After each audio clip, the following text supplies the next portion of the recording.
Hollywood సినిమాల trailers తెలుగులోకి dub అయితే అదో మార్కెట్ స్ట్రాటజీ. కానీ ఓ భారతీయ చిత్రం ఇంగ్లీష్లో డబ్బింగ్ కావటం చాలా అరుదుగా చూస్తుంటాం. రామాయణ చిత్రంతో అదే జరిగింది.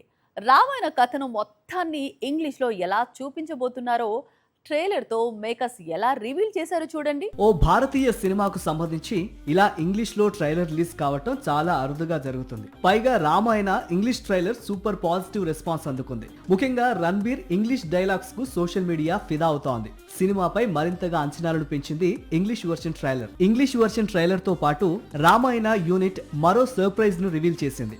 ఈ సినిమాను నవంబర్ 6న దీపావళి కానుకగా విడుదల చేయబోతున్నట్లు ప్రకటించింది. దీపావళికి 2 రోజుల ముందుగానే థియేటర్స్ లోకి రాబోతున్న రామాయణ అంచనాలను అందుకుంటే భారతీయ సినిమా చరిత్రలో నెలకొన్న చాలా రికార్డులను తిరగరాసే అవకాశాలున్నాయి. ఇక రెండో భాగానికి సంబంధించిన కీలక అప్డేట్ ను అందించాడు రణబీర్ కపూర్. రామాయణ రెండో భాగానికి సంబంధించిన చిత్రీకరణ దాదాపు 50% పూర్తయిందని, వచ్చే ఏడాది దీపావళికి రెండో భాగం విడుదలకు చిత్ర యూనిట్ పర్ఫెక్ట్ ప్లాన్ తో ముందుకు వెళ్తున్నట్టు తెలిపాడు రణబీర్. ఇది వరల్డ్ స్క్రీన్ ప్లే అప్డేట్స్. మరిన్ని అప్డేట్స్ తో మళ్ళీ కలుద్దాం. Keep watching Sakshi. This is Anjali signing off. Bye.